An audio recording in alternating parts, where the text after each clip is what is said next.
SEPTA general membership meeting. We are delighted to have you, and we're expecting that more people will be making their way in. Thank you all for your patience. We are going to be trying a little bit different technology on our end, and we appreciate your patience while we're getting things going and worked out. I'm Michelle Cades. I'm the president of SEPTA, and we are delighted this evening that we'll be joined by Dr. Michelle Boyd, who is our new assistant superintendent of special services.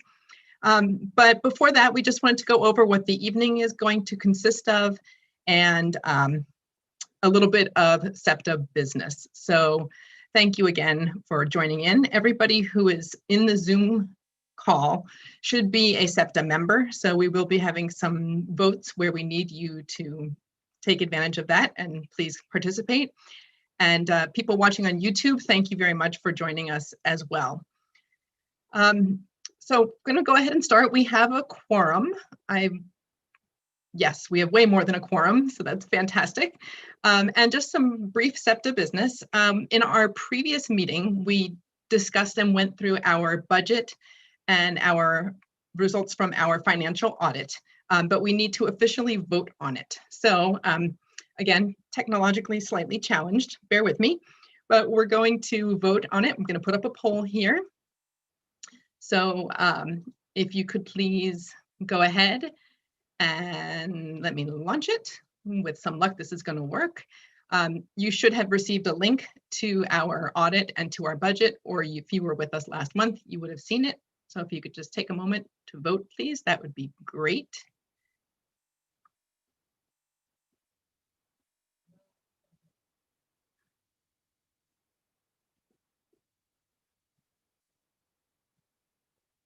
We'll just give it a little bit more time. I feel like I need the Jeopardy music in the background, but I won't sing.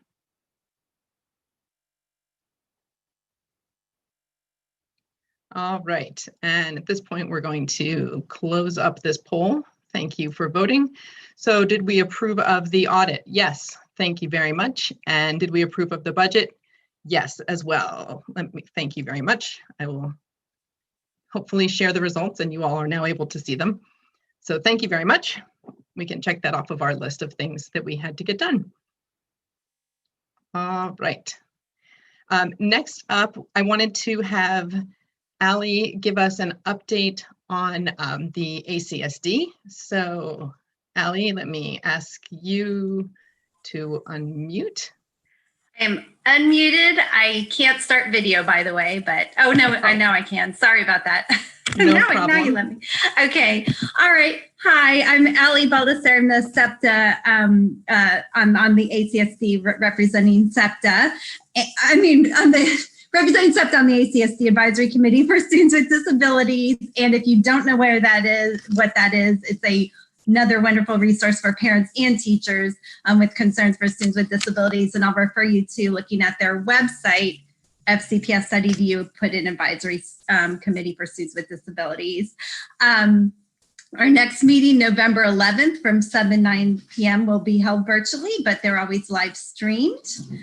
Our last meeting featured literacy and literacy data presented, literacy matrix for effective intervention. If that's something that interests you, know that all of our meeting recordings are posted on that ACSD website. And finally, the Policies and Regulations Subcommittee of the ACSD will be holding a meeting on seclusion and restraint with Dr. Jane Strong. And it will be this coming Monday. It's posted Thursday in some places, but it's been changed again, and I'll update it. The meeting will be 6 o'clock on Monday, held virtually, but with live streaming. Dr. Strong will be sharing draft policy on restraint and seclusion. New restraint and seclusion policy will go before the school board prior to January 1st of this coming year. So that meeting will be live streamed, as I said. It will be recorded with the recording link on the ACSD webpage. That's it. Sorry, everybody, I'm having technological issues. Don't say I didn't warn you. Ali, thank you very much for that. I appreciate it. technology. It's always an adventure. All right, we're going to work out this little snafu here. And I would actually love it if somebody who is participating, who is not one of our co-hosts, because we have a whole bunch of them, could just put a message in the chat for me so that I can make sure that it's working so that I can see it. So if somebody wants to just type in like, hi, that would be fantastic. Yay. Okay. I'm seeing a little, that's good. Excellent. Okay, great. Thank you. All right, it's working. Excellent. Thank you so much for your patience with this. All right. So moving on, that was our big Supt official PTA business that we had to do. And we really wanted to spend our time this evening with Dr. Boyd. I really do appreciate her joining us this evening. So let me just fill you in on a little bit of how this is going to work, because clearly I'm a little tech challenged this evening. So I will get to the technology in a moment. I see some people asking questions about the chat, and I will explain on that. Give me just a moment here. With this evening is really an opportunity for Dr. Boyd to hear and get feedback from you all. She is, I think, in her third week of being here. Dr. Boyd, you're welcome to unmute yourself and turn on your camera to pop in and join us as well. And she really said that she wants to hear from our community about things that are working and things that aren't working. So we really want to look at both the positives and the challenges. It's also really important to us to get feedback from staff. So we are going to be asking some questions about how many of our participants tonight are staff as well. And there might be times where we ask just for staff feedback. So just know that that potentially is coming. If you would rather not have your actual name show up, this is Zoom technology that we're going to just do really quickly. You are absolutely able to change your name. And that I think I actually know how to do. When you find your name in your little square and you go to the 3 little dots in the top corner, you should be able to click on that and then have an option to rename. So if you would prefer to not be your own name, please feel free to go ahead and change it. We will not have any problem with you doing that as well. So let me see, hold on. Change your name. Oh, also, we do have the raising the hand feature enabled. And again, thank you for your patience. There might be times where we say, you know, let's get a sense of how many other people are agreeing or having the same thoughts or the same concerns. And we might ask people to raise their hands. So there should be down at the bottom a place where you can raise your hand. So bear with me again here for just a moment. I want to make sure that I get Dr. Boyd all up in the front. There she is. Okay. And let me see. So here's how we really would like to work our feedback forum. We have set up the chat so that the messages just go to the hosts. It's not a big group chat for everybody. And then what we're going to be doing is taking a look at the topics that you want to talk about and calling on you, and then asking you to turn on your camera and unmute your microphone. So you don't need to put the whole long, whatever your question is, in the chat. You can just put a few brief words letting us know what the topic is that you want to share feedback on, and then we'll be able to go ahead and call on you. Hopefully that is making some sense. If you have questions about how that's going to work, please feel free to put them in the chat and we will re-explain. But again, we really want to try to keep things a little bit more on the general side so that we're not getting into the weeds about each of our particular situations, and that we're really looking for more bigger picture concerns or compliments about how things have been going. And of course, we recognize that there's going to be a lot of questions about COVID and return to school, but we are also not limited in terms of talking just about return to school. So if you have feedback or concerns positive or negative, about things that happened before COVID, if you can remember the days, please feel free to chime in with that as well. Excuse me, I'm sorry. Let me see. Yep, and also, don't feel like you have to share your name or your kid's name or your kid's school or anything like that. And please remember that we have staff, administrators, central office, parents, and community members in on this program this evening. Okay, I also wanted to extend a very special hello and welcome to several of our school board members who have joined us this evening. And I was trying to keep an eye as names were popping up. I think we have the chairwoman, Ricardi Anderson, and I saw Karen Corbett Sanders and Diana or Amanda. Please chime in if you saw other school board members jumping in and joining us. But wanted to give a special welcome to those folks. Oh, Elaine Tholen is also on. I'm here too. Yes. Thank you. Excellent. Thank you very much for joining us tonight. We know that you have been insanely busy, and we really very much appreciate that you all took the time to come in and listen to what our parents are looking to share. So just really briefly, a couple other things. We appreciate our members of SEPTA, and we encourage people who are not members to please join us. You can go to our website, fairfaxcountysepta.org, and join SEPTA. We have strength in numbers, so please add to our membership. We also are sponsoring Reflections this year, which is the annual arts exhibition and competition. And entries are due in 3 days. And we have a whole panel of judges lined up to be able to judge, but we need entries. So if your kids or you have some students who would like to enter, please go to our website and see if you can get something coming for us.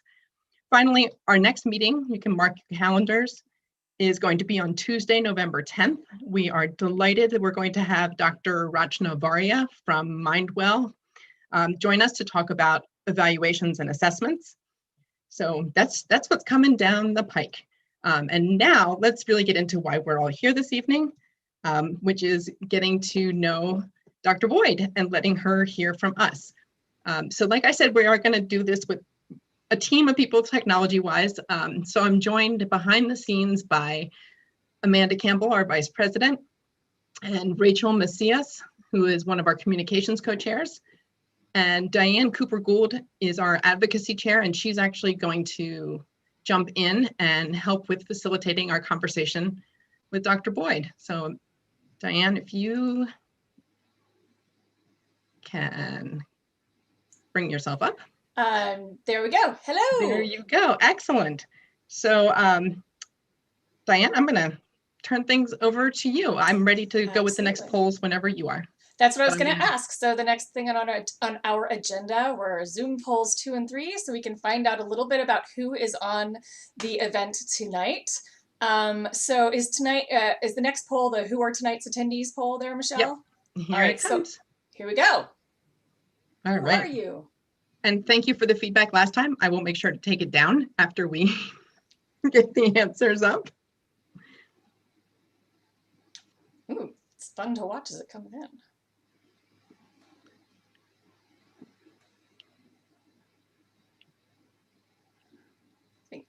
Now we've got a few more people. We'll let them answer.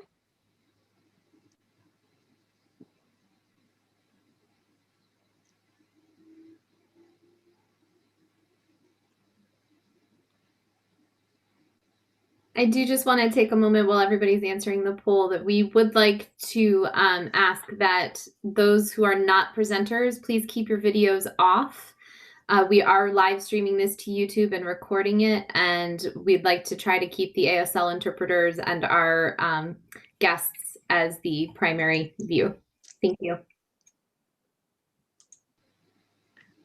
All right, at this point, we're going to end the poll and let's see our results.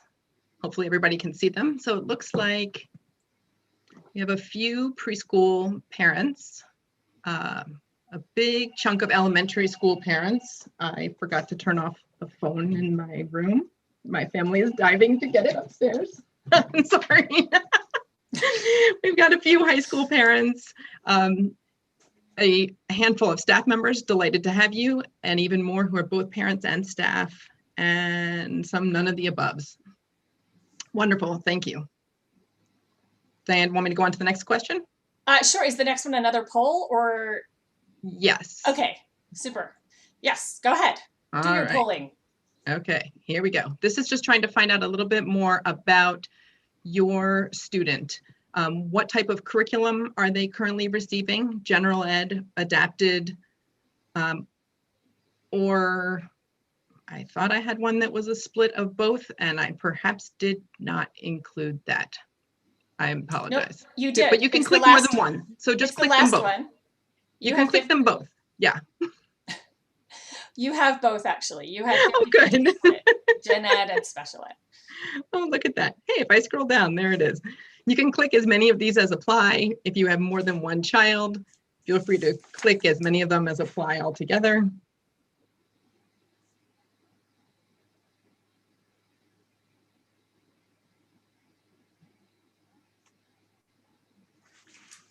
I'll give you all another minute to keep going through the list.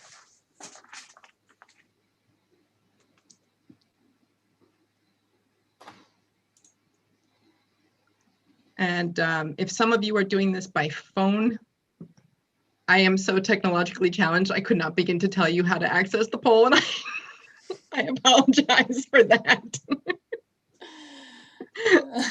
But let's see, are we still getting people voting? Or are they mostly all in? We have 26 out of our 41. That's a majority. I'm going to go ahead and end it and share our results, and let's see what we have. We have a fantastic mix, which is great because we're really looking for a fantastic mix of feedback. Everybody can hopefully see those results. All right. Okay. And with some luck, the screen should be clear. So I'm going to turn off my camera, and Diane, you can get us started talking with Dr. Boyd. Okay. Well, hi, everyone. I am Diane Cooper-Gould. I'm the Advocacy Chair of SEPTA this year, and I'm very excited, as I'm sure everybody else is, to welcome Dr. Michelle Boyd, our new Assistant Superintendent of the Department of Special Services. And Dr. Boyd, I imagine that this has been a trial by fire for you, jumping into the midst of this in the middle of COVID. And we're so happy to have you. We've all been excited to meet you and find out about you. I know you've answered some of these questions in other forums before, but we just want to give a little overview of who you are, where you came from, and then we have some lightning fun questions to ask you at the end, because it's important for all of us to remember that there's people on the other side of the screen. We're not all alone in our little boxes, and get to know each other as people. So do you want to tell us a little bit? I know right before you were here, you were in Charlottesville, and you were part of the prep program, or you ran the prep program. What exactly was that? I'm not sure I totally understand what the prep program was.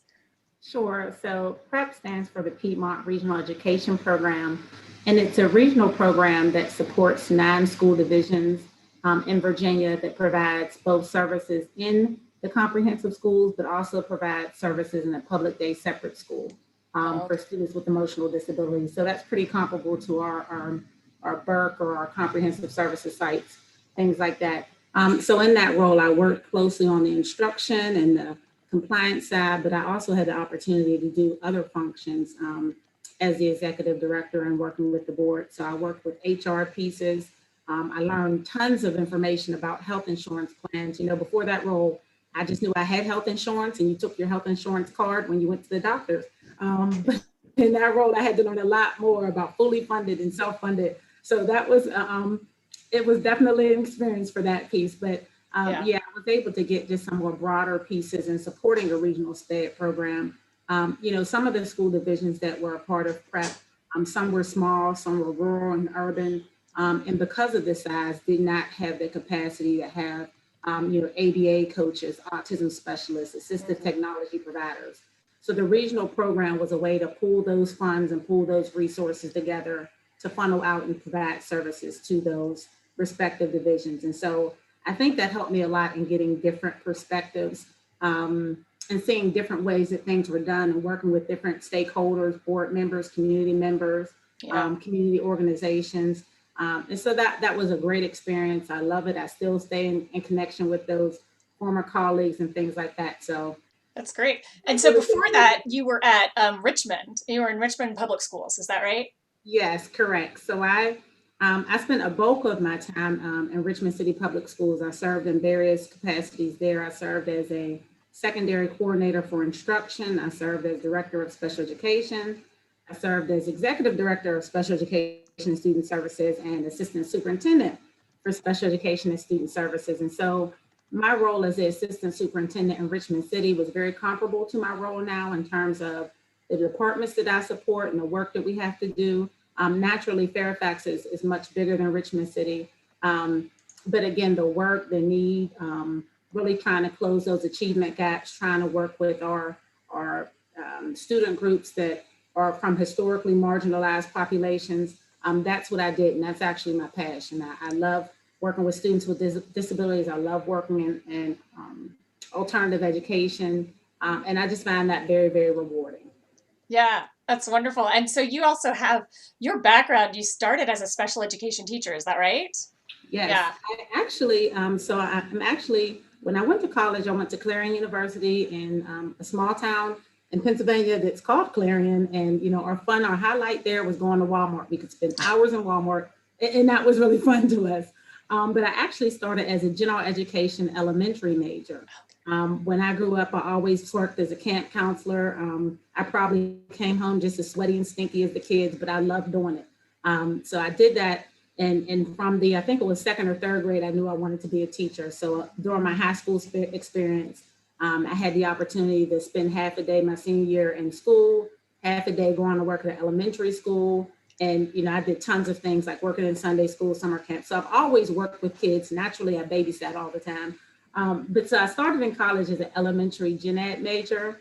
And I was taking a SPED class, and my professor, Dr. Stearns, you know, she just really, I just loved her. She was just so committed and passionate. And she talked to me. She said, I think you would be a great special ed teacher. I was like, well, talk to me a little bit about that, because I really didn't know much about it. But just that's what kind of ignited my passion. And I did my student teaching at the elementary level for my gen ed piece, because I changed from just an elementary major to a dual major, general ed elementary, and then K-12 or pre-K-12 special ed. So I did my gen ed elementary student teaching and my high school special ed student teaching. So I thought, you know, when I got a job, I'd probably be a elementary special ed teacher. But I've always served in high school capacities in special education, and absolutely, absolutely love it. I love high school kids. I love all kids, but the high school kids, they just make, you know, they make you laugh. So, you know, sometimes in the tough times, you got to laugh to keep from crying. So I think I've always done that. And this might be one of those times now. I think all parents, and probably especially this community of parents and educators, is very familiar with that. You got to laugh so you don't cry feeling. I know I experience it regularly. So, so what do you feel of all your different experiences with work? What do you feel was the most rewarding for you? What sort of environment or challenge did you enjoy the most, or one of the most? I think there's probably two. There's one in the realm of special education and one in the realm of alternative education. My one in the realm of special education is when I was in Richmond City, we started the first public division initiated charter school that focused on post-secondary outcomes. We looked at our data. You know, students were exiting, but, you know, after we collect our post-secondary data a year after exiting high school, we did not have substantial numbers of students that were gainfully employed or attending college or vocational schools. So as we looked at that indicator 14 data, really said, you know, we need to do some things differently. Kids aren't life ready when they exit, particularly our kids on the spectrum, and they had significant communication challenges. And so we partnered with VCU and with BDOE, and we received a 5-year grant where BDOE gradually faded off the financial support, and it became an ownership of RPS, or Richmond Public Schools. The school is still in existence now. You know, it's always a challenge when you start out something with huge grant funding to see, will it survive the end of the grant funds? And so I think that the outcomes spoke, and it's you know, naturally we always know that You know, many of our students with disabilities, particularly those with significant disabilities, that per pupil cost is higher. So naturally, working with students where there was a very unique curriculum developed in partnership with VCU, much of their time was spent in the field with job coaches. Some students, depending upon your entry level into the curriculum, spent the bulk of their day in the workplace with levels of support. And so again, it cost a lot. But again, the outcome spoke to the community and to various stakeholder groups of the importance of that program continuing. So that program started, I want to say, in 2010 or 11, and is still in existence today. And actually, he was a specialist when I was a director in special education. He's the principal there. And so very, very effective, small, family knit, but the division values it, the community values it, the families value it, and it's really helping our kids to be gainfully employed. Yeah, it's really interesting that you bring that up, because I know it's something that the ACSD was looking at. Transition services was one of their recent charges, and I know it's something in our community that a lot of us are very concerned about, is that once schooling ends, what happens to our kids? So that would be something I think you're going to hear from our community on, as well as that piece of there's all these initiatives that get started, but then where do they go? And so FCPS, I have to say, is notorious for this. They love to start these great ideas and projects, and then after a few years they pilot something, and then it sort of trickles out. And so that's just something we as an organization have looked at a lot and sort of said, well, where's the consistency? Where's the fidelity? And I know that's something that a lot of our community has talked about. So before we move on to more questions, because I know you want to do a town hall thing, we want to do a really quick lightning fast about you rapid question. Don't the talk show hosts do this sometimes? Like, what's your favorite food? What's not my favorite food? Okay, good answer. How about a place you want to travel? I want to go to Europe. Okay, and your favorite animal? I'm not an animal person.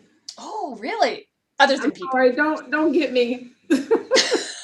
I'm not an animal person. I tried it. It's just not for me. And what about if you were not in education? What might have been your alternate career? A camp counselor. So our president, Michelle Cades, she's a summer counselor at a camp for Michelle, I don't know if you want to jump in here, but she's a big camp person too. So you'll have a lot. I am. I'm a social worker at an overnight camp. It's the best job in the world. So Yes. I love it. Yeah. All right, we have questions just rolling in. Okay, great. So Diane, we are going to start out with Kate, who has some questions about consistency and equity of inclusion. So, all right, big moment of truth is, can we make this technology work for us? So she's Kate, there. Yep, she's waving. Yay. Go ahead, Kate. All right.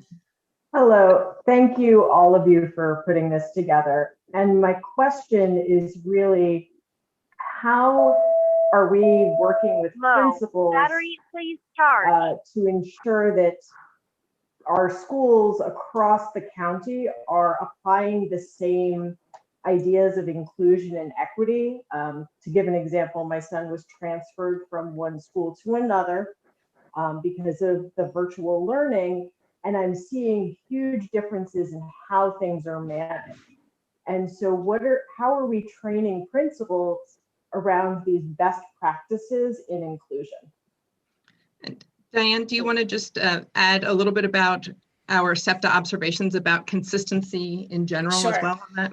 Yeah, and this is something we launched SEPTA in April of 2017, and it's something since day one we've been advocating on, which is the lack of consistency. And in this modern age, it's a huge division. There's historically in Fairfax been a lot of principal control over how things are run in the school, and that looks wildly different from school to school. And the issue parents are having is, in special education, theoretically, the same services are available at every school unless your child gets a different placement. However, that's not actually what families are seeing on the ground.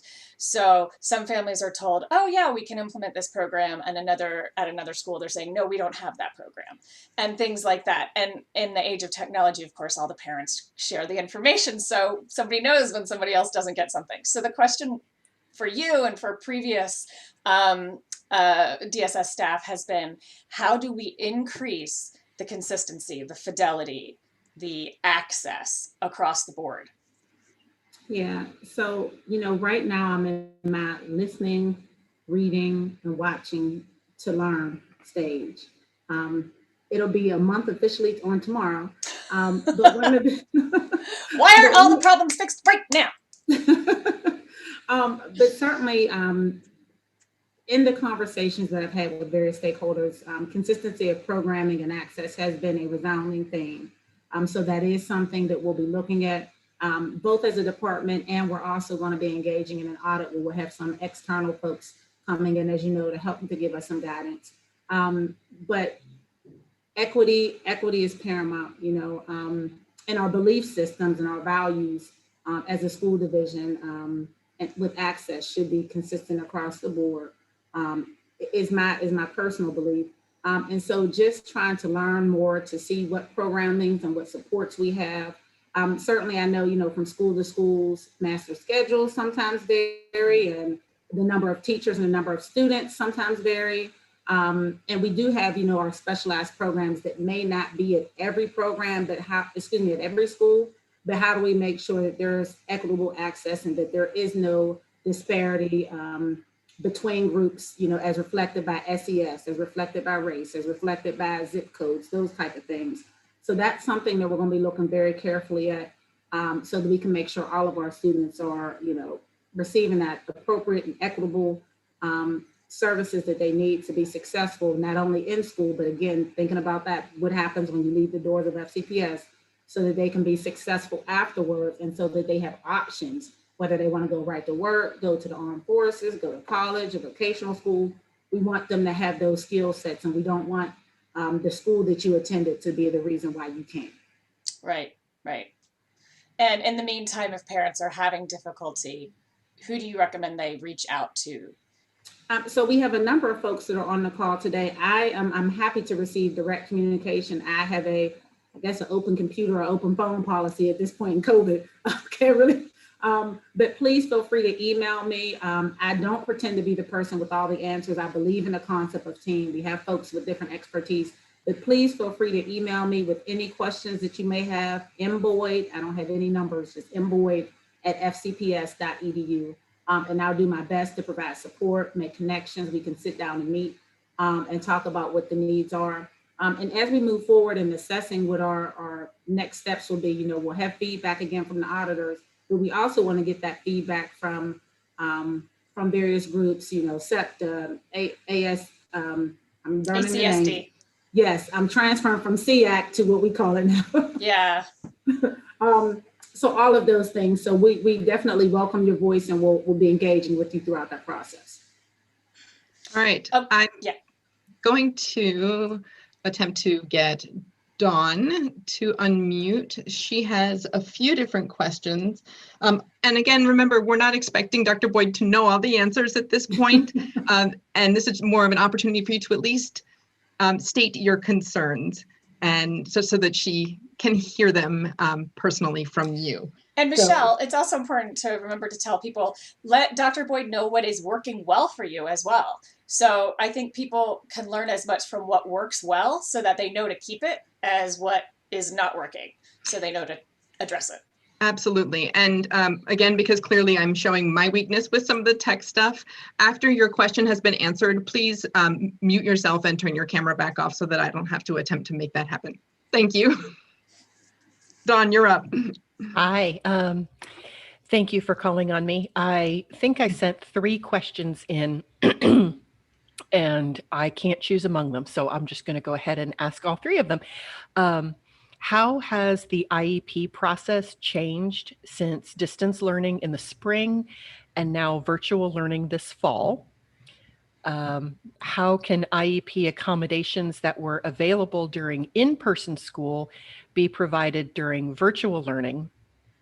And for students who intend to remain in virtual learning for the rest of the academic year, how will their special education services be affected when their cohort is welcomed back into the schools for in-person learning? So why don't we take that one at a time, and in terms of how has the IEP process changed from spring to now? And I don't know if Dr. Boyd has all those answers either, but we can try to fill in. So again, I can't speak specifically to how it was in the spring, and Jane Strong, I don't think, was able to join us on this evening. She's our director of procedural support. But during this spring, during the fall, and in preparation for opening schools, we know that staff had to do addendums as we returned to school because we were starting all virtual. As students are returned to school through their various groups that are recalled, if they decide to come back to school, addendums will have to be done again. You know, in the world of special education, and again, I can attest to it from being a special ed teacher at the high school level with a huge caseload. We try to be as efficient as possible with IEP meetings and doing really a good job, because we understand parents are busy and work, and staff want to be able to focus a lot of the time on the instructional pieces.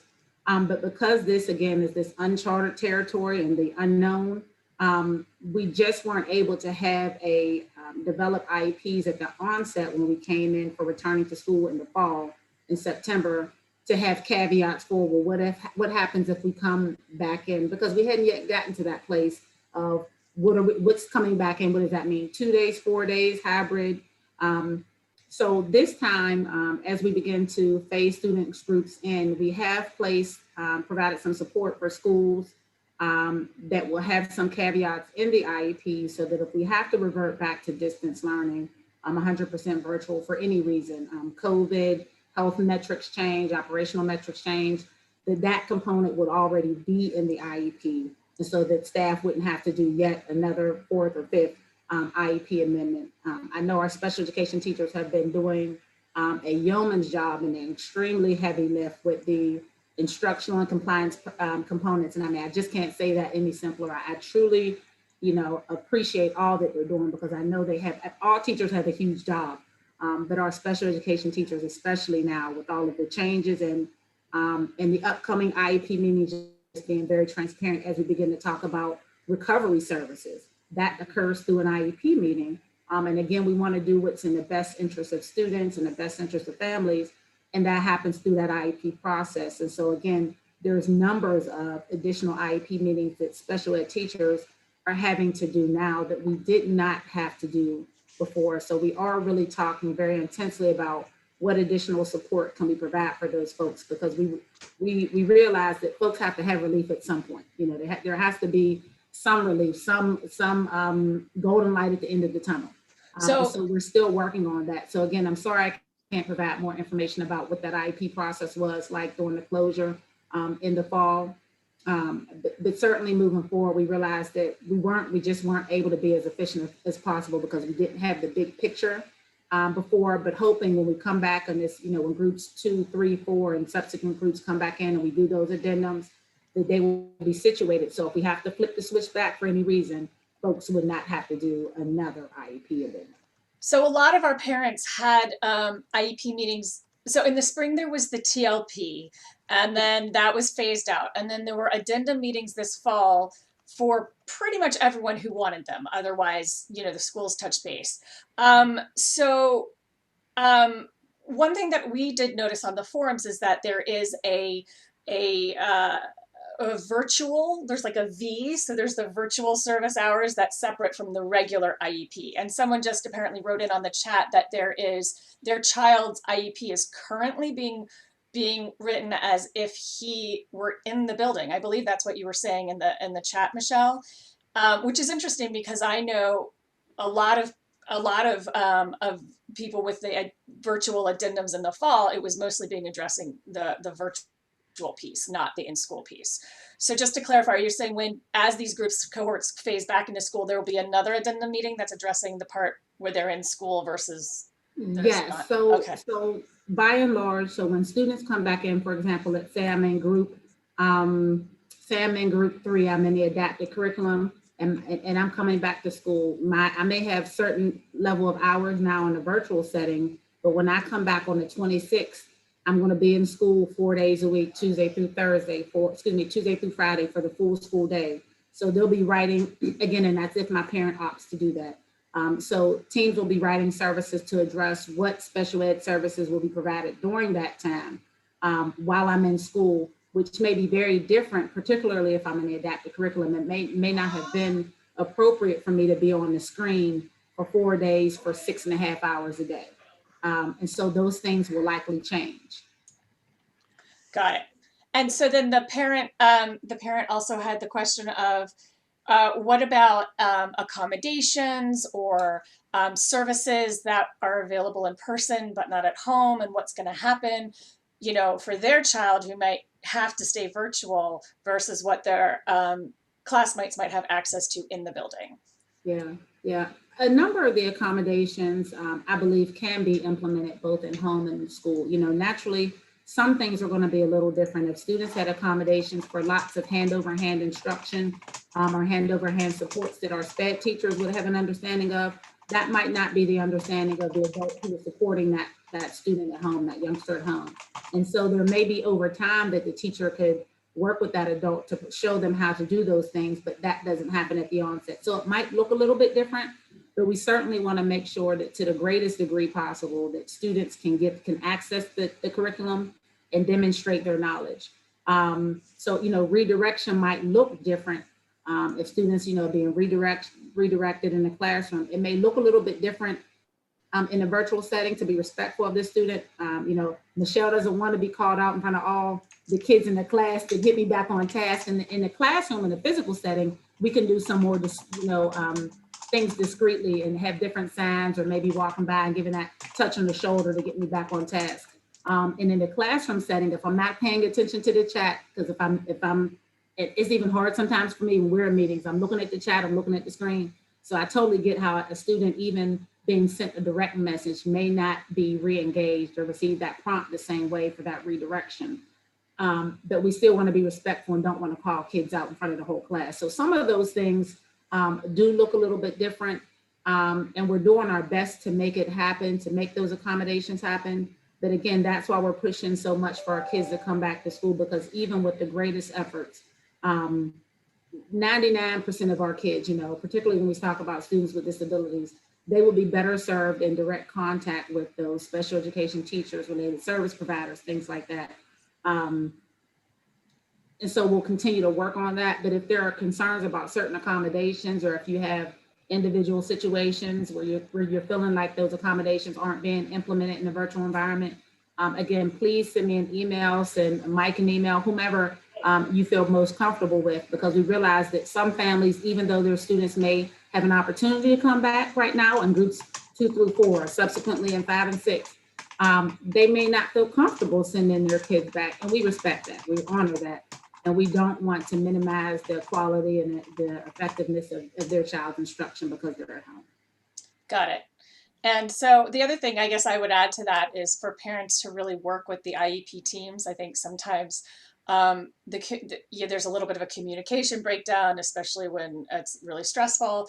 But if you find that you're not coming to a solution with the IEP team, you can definitely continue up the chain. And I think parents should always, it's recommended, work with the IEP team first, let them have a chance of figuring out a solution. But if it's still not working, then you can go above either to a PSL or to a specific specialist in the area that you're concerned about, or to Dr. Boyd as well.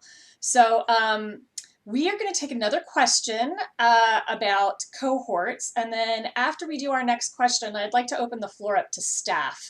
So if you have some staff on here who have their own input and questions, our staff, as you said, they are doing an amazing amount of work right now. And it is an incredibly difficult job. So let's go to the question Michelle has about cohorts. Michelle, can you direct that one? Yep. Emily? Are you there, Emily? I'm here. Sorry, I didn't realize you were coming to me. Yep. So my question. So I have a 5th grader who's in a regular general education classroom with, though technically, a full-time IEP. So he's eligible for what would be 30 hours, which is now, I guess, 17 hours virtually. But it's not clear to me when he would go back into the building. From what I'm seeing, it seems like not until January. And I'll be honest, I don't think he can make it till January. In fact, we had to pull him out of school this week. He had a complete and total mental breakdown. So I wanted to know, what is the priority for high needs kids who are not in CSS centers? Sure. And who can't wait for the IEP process to get them there? We are, if your student, or for any student who's primarily in general education settings, those students are right now tentatively scheduled to return with their general education peers. We're still working and developing some additional options for consideration. The information, as you all know, because I think you're referencing the dates and the timelines that we shared at the school board meeting on this past week. The proposal for group 7 and 8 was January 4th for group 7, and that was our general ed students, or students that are primarily served in general ed settings in grades 3 through 6, for returning January 4th, and then middle and high school for February 1st. But our board members did ask us to come back and to consider bringing those groups back sooner. So we are working in partnership to see if there's opportunities to bring back those student groups sooner. Because again, as I said, a number of our students, most of our students, will just honestly just be more successful when they're in school and have access to their teachers. One of the things right now, as we looked at those student groups that were returning in the earlier phases, groups 2 through 4, and then the group that we just pulled for 5 and 6, those are groups that are primarily served in the special education settings. And so we're bringing back those special educators. And some of those students do access general ed classes for or the general ed setting for a period or two, small amounts of their day. So they'll still be engaging in those portions of their day virtually. But for students that would potentially be returned and have the majority of their day, it could require and could be a supervision issue because the teachers that have been recalled thus far are SPED teachers. And so there wouldn't necessarily be an adult to provide that support. And if there was a monitor, they would still primarily be engaging virtually. So we are looking, because we know, again, students with disabilities and some of our general education students who are going through the multi-tier systems of support process, particularly, and even actually some of our students are 2E students or students in gifted and education programs, need those additional supports and will be better served in the brick and mortar setting if that was a choice of the family. So we're still working on it, and we know it's not perfect. We're trying to add groups. We've added groups 5 and 6 because we realized that there were still students with disabilities beyond those in the adapted curriculum and beyond those in our special education preschool classes that need additional support. So we folded some additional kids in, but we realized that it's not a perfect solution. And so we're working with the leadership team and we'll be presenting some additional information for our board in the coming weeks. So if a parent has a situation where their child is just in crisis or not able to access at all, but they don't necessarily want to pull their kid out of school, or they can't homeschool or whatever, what do they do? So I would say the first thing would be is, one of the things, and I know you're probably like, not the IEP meeting answer again, but truly one of the things is be in communication, as you probably have already been with your teachers about what's happening now in the situation, but also we can still, convene IEP meetings to talk about our additional services needed or additional supports needed. One of the things that we know that is very real, and I don't know if it pertains to this particular student, but may be affecting a number of students, is just the frustration may manifest in a number of things, whether it's depression, anxiety, behavioral outbursts. It can just really mount to a number of different things. So we also have, and again, if this is the issue, with anyone, we have access to social workers, psychologists, our school counselors can provide some really additional targeted and individual supports because everything isn't meant for the group setting. But the IEP meeting would be a good place to start in talking with your administrators. We are working with our administrators on looking, at some really unique cases. We try to create some learner profiles, because again, it goes back, we go back to the equity piece of, we don't want it to be so individualized that we begin to create disparate situations across the division. But we do know that we have some unique circumstances. So the first thing I would say is talk with your IEP teams, reach out to your building administrator so that they know what the situation is, and we can look at how we provide some support. So I'm going to try not to argue with you, but just so you know, procedurally, if it's not in the IEP, they cannot provide counseling. And second of all, you can't get the IEP meeting quick enough. So even if you supposedly have one scheduled, if your child is having an emotional breakdown, that doesn't help you if it's 2-3 weeks down the road. So I hear what you're saying, and I think all of us want to work within the system and we want to trust the system. But the problem is the system is not reacting quickly enough to the needs of the students on the ground. And part of that is being triggered by the virtual learning system. So I'm just going to leave it there. Yeah, thank you. Thank you, Emily. I know in a crisis situation, homebound can be a process that's possible as well. Of course, homebound, it's another process. It takes a little bit of time to get it going. I appreciate Dr. Boyd's answer as well. And I think this is something we've heard a lot, is that we're a huge system, it's a big bureaucracy, but that sometimes what happens is it's too reactive. The system is so reactive, and that kids have to fall apart before they can get the level of service they need, rather than anticipating the issue and giving them the level of service they need. And occasionally what happens too is, so you have a kid who has been struggling, they get the IEP works out, they get on a good track, and then the team wants to pull all the supports out. And so I think that is something we hear a lot from parents too, like, my kid's finally doing okay and you want to take everything away, And I think there is a concern about how do we give kids what they need rather than waiting for them to fail. And I don't know that we need to talk about that a lot, but it's just something that we hear a lot from the parent perspective. But what I'd really like to do is give our staff a chance to speak. So if we do have some staff that are interested in asking a question, Michelle, have you heard from anyone? Let me see. Hold on for a moment. There was I did see in this chat. I actually would love to use our raise hand feature here. Okay.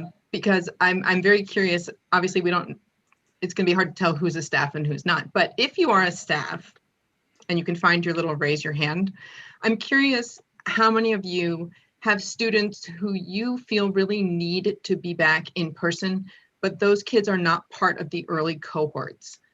We've had several questions coming in about the cohorts and when different kids are coming in. So I'm just curious if there's a staff member who would like to speak to that, please let me know.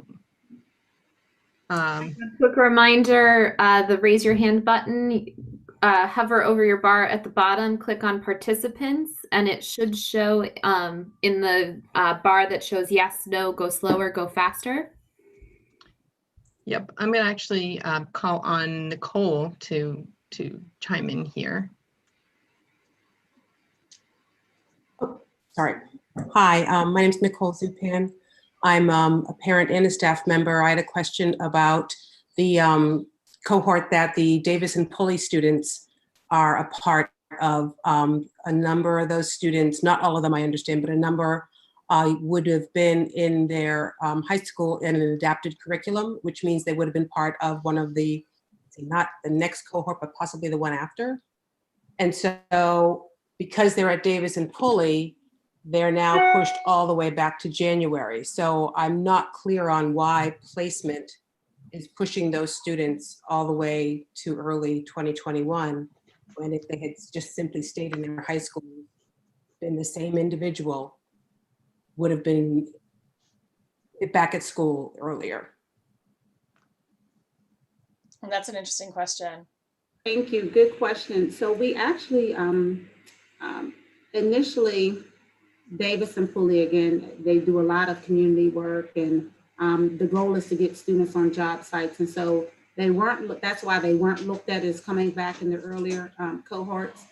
Again, based on my discussion with the principals, we met OSCI, or the Office of Special Education Instruction, and myself, we met and actually worked collaboratively to develop a return learner profile for their students. So in the proposed updated return that was shared with our board on last week, Pulley and Davis are scheduled to have students to come in group 6 that we've received consensus and support to move forward with. So those students will be coming back in on November 30th. And those are the students at Davis and Pulley that will be aging out of their eligibility in 2021. So that's, exiting out of the age of eligibility on this school year. And the rationale behind bringing them back right now is that, again, we're down to the last time with them. We want to make sure that we're able to provide very targeted, very intense supports to those students. Our hope is that soon we'll be able to go out to work sites, but even if we're not, that we can provide some in-school support for them, again, in a very intense manner, because they've been out of school since last March. So that they're really equipped and able to go out into the workforce or going when they exit school. So that group is scheduled to come back in again on November 30th. A group that was proposed in group 7, that again, this is a group that we're looking at to see if we can move that date up as well. But the proposed date for group 7 would bring back Pulley and Davis students who will be exiting, again, aging out in 2022. And again, with the same concept of these are the students who have just one more year left. And so those students will be coming in to get that targeted support. And we're hoping that by that time that we'll be able to be in operational level 3, where there can be some mixing of groups. We had to be very, very purposeful in group 6 and to really firm up those groups, because that's still in our cohort operational level. And so in the cohort operational level, we don't want to mix groups. And the rationale behind that is if we happen to have a COVID case, then if we have to shut down a class for a period of time, that it only impacts that particular class and isn't more widespread throughout the school or program. So the class of 2021, or those folks aging out this year, they will be in the cohort model coming back November 30th. And 2022, at the latest, they would be coming back January 4th. But again, our board has asked us to look at moving those times up. And then the remainder of those students will be coming back in group 8 with their high school age counterparts. Could I just ask one additional question off of that? Is that okay? Sure. I was just curious if the Davis and Pulley students were ever considered to be one of the initial cohorts going back, as opposed to the CTE cohort that was the initial one. Because it seemed to me that that would have been a perfect, very small, contained group of students that could have done something in the program, in the school. I understand that work sites aren't open. I'm definitely not looking to have students go back to any of those sites. But I know, at least at Davis, they have a very cohesive program going on right now virtually. And I would just have hoped that they could have implemented that for a small group of students for that initial cohort. So I didn't know if that was ever in the game plan or considered at all in addition to the CTE kids. And then I'll be quiet. Thank you very much. Yeah. Thank you. And again, it's my belief or my understanding that part of the rationale for not bringing them back is, the job sites weren't open and they weren't really sure that they could do it without mixing student groups at that point. And so again, the principals, hats off to them. They drafted a plan. We worked with them to work out some kinks. But I think that, in thinking through what might be able to be a possibility, we were able to come up with a way of doing it so that we could provide support for students without mixing students up too much, and by making sure we were able to provide that individualized support for students. So if we're able to go out, we realized that we would have to have a staff person to go out with them. And so our staff may be stretched a little bit more. So we needed to bring back fewer students initially, particularly looking at those groups that are exiting this year, aging out that 2021 class. So I'm sorry I can't give you more definitive answers on the earlier pieces, as that occurred right before my arrival. But I do know that there's a great desire to bring back those students and supports and get them into those job sites as soon as possible. Because again, generalizing tasks across environments, we know that that's a challenge for some of our students. Nicole, you also had a question that has come up in a few other places from a staff perspective. Would you like to share that question as well? Sure. Thank So you. I am an autism teacher, currently teaching kindergarten through 2nd grade. And of course, we're preparing to have the kids come back next week. So we're very jazzed. But we're also a little frustrated, and I'm curious why there were no pilots selected from the special ed community for concurrent teaching, because in my situation, I am the only enhanced AUT program in my school. So, and a couple of my students have chosen to stay virtual and some have chosen to come in, but I have been told that I am teaching all of them. And I'm gonna launch into that next week with no idea about how to work the technology and how to help delegate roles to my IAs and that sort of thing. And so I feel like we're being a pilot, but unofficially. And I'm just concerned about how that's all gonna shake out at the end. Yeah. Well, first of all, let me say thank you for all of your work and your enthusiasm about bringing kids back and supporting kids. And, you know, the pilots were just getting started now. And initially, you know, we were looking to work with just that small group. But as we worked and looking at the number of students who were returning, those students who were opting to remain at home, in classes, in cases such as yours, where there are sometimes in some buildings, just that one PAC class, just that one ECCB class, we talked with administrators that, you know, we really at this point, and again, earlier in the conversation, had just a couple of options. We could, for those schools who had multiple classes, they could combine or filter their classes so long as the numbers were equitable, so that they would have one virtual class and one in-person class. A downside or a potential, you know, downside for that would be that some of our kids would have to change teachers, and we understand the power of connections and relationships. But that's an option that was shared for those who had two classes of a particular specialized course. The other option that we shared that, you know, we said would have to be looked at on an extenuating circumstance basis was switching student schools. If there were like a PAC class and there was this class in close proximity, that, you know, we potentially could create a in-person class at school X, and at a school that was very close at school Y, a virtual class. Again, that has lots of implications, and we know that's not a perfect answer either, because, you know, not only are we changing teachers, but for our little types, you know, we're changing buildings and we're changing, you know, if I have a sibling that's there. So again, I'm a mom, so I get some of the other things that can come into play with that. But that was something that we shared because different situations prompted different circumstances. And then the last thing that we shared was, you know, concurrent instruction could be used as an option, but we did ask that with our younger students, that be something that the teacher would be willing to do. Because we realize it's challenging for our little ones. Again, I have three, I don't even know if I share it with this group, but I have 3 kids. I have a senior this year, so we're trying to get out of high school. I have a freshman, and I have an 8th grader. He's the youngest, but he's the biggest in the house. But I remember the days, especially with my younger 2, because they're 15 months apart, running around and chasing them. So, you know, preschool is just, it's a full-time job ×2 when you're in person. So I know attending the task and getting kids engaged on the computers with the little ones is challenging. You know, but in some cases, we do have some very unique situations where folks weren't able to work it out. In some cases where teachers had accommodations and teachers are actually teaching remotely with an IA in the classroom or IAs in the classroom, providing direct support so that our youngsters could return. So indirectly, some of our classes kind of became pilots, if you will.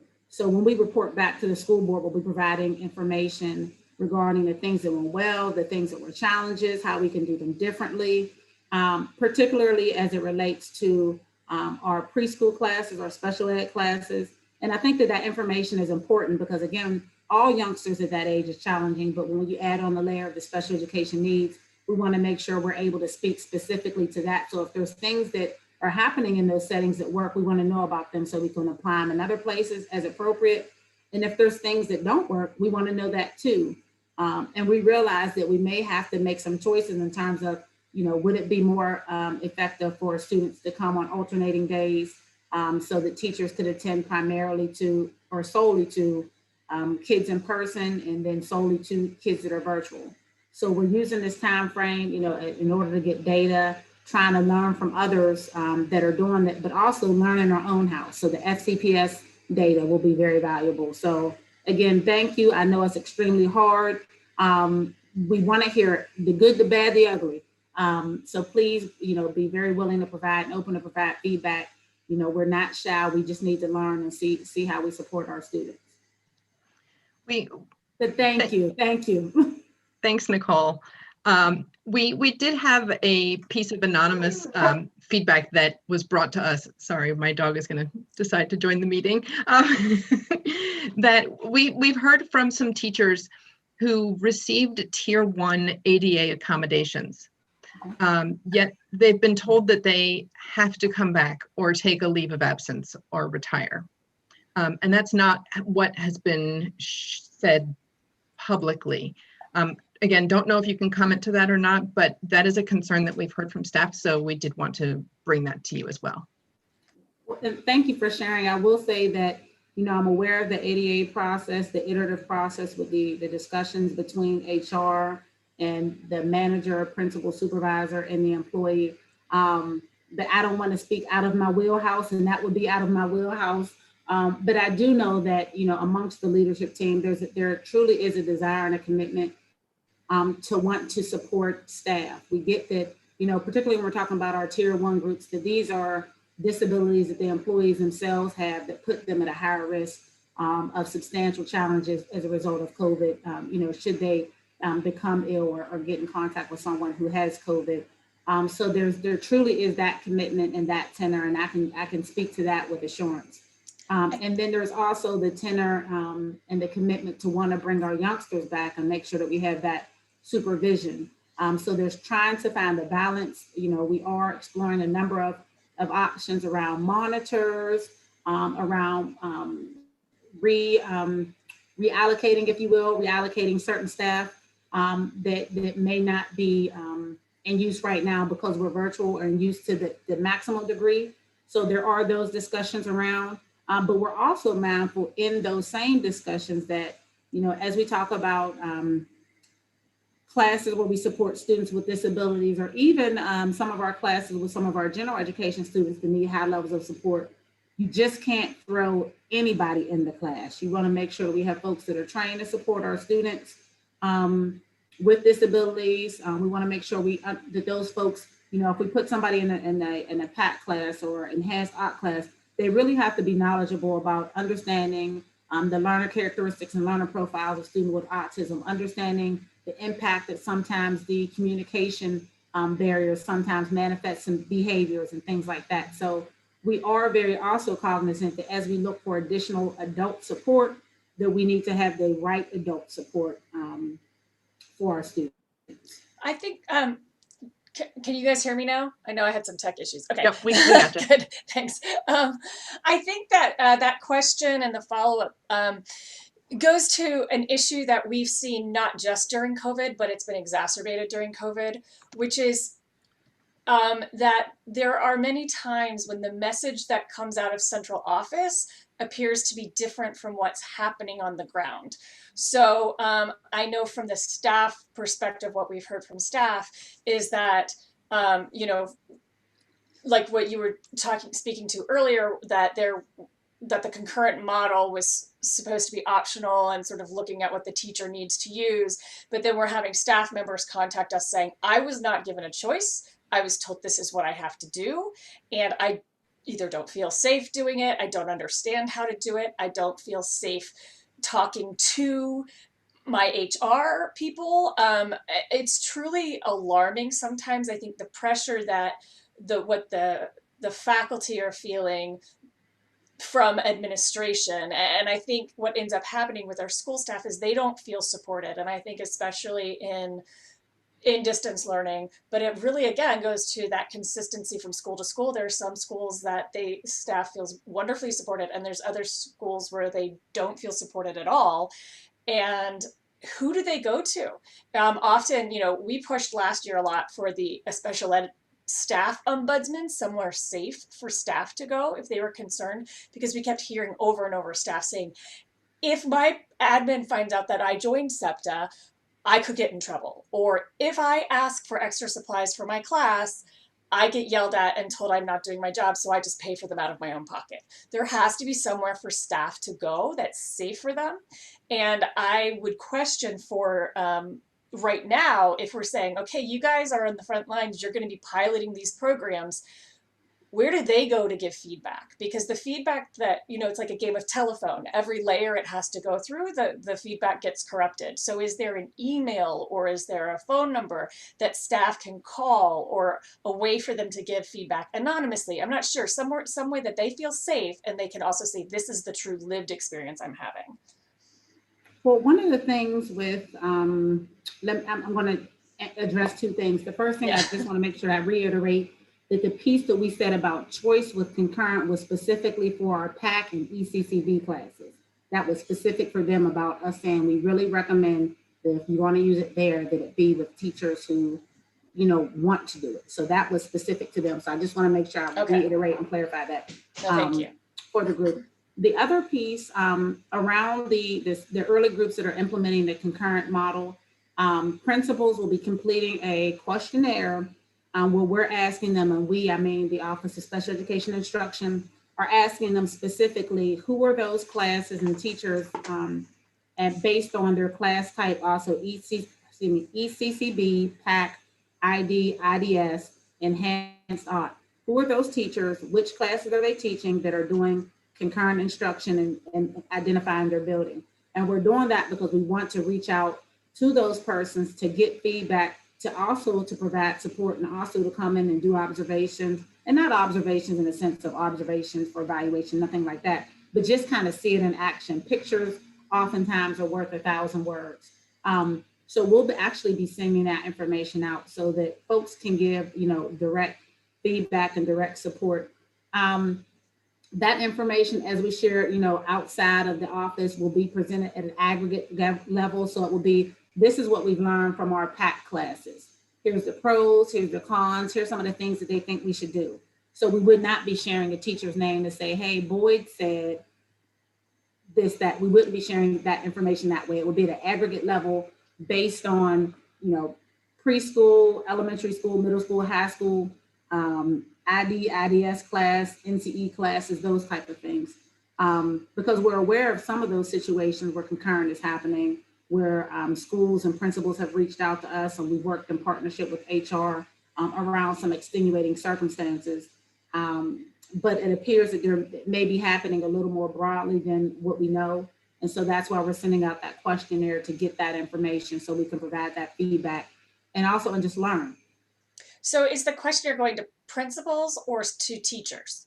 To principals. So each principal will get a questionnaire that says, how many PAC classes do you have that are using concurrent?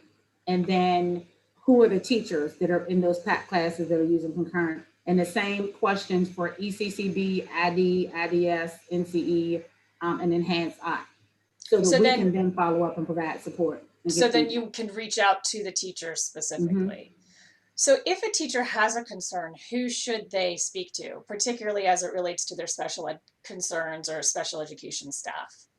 Yeah, and so one of the things, and I think you mentioned this before, so I always believe, we have to give folks in the building an opportunity to assist and provide support first.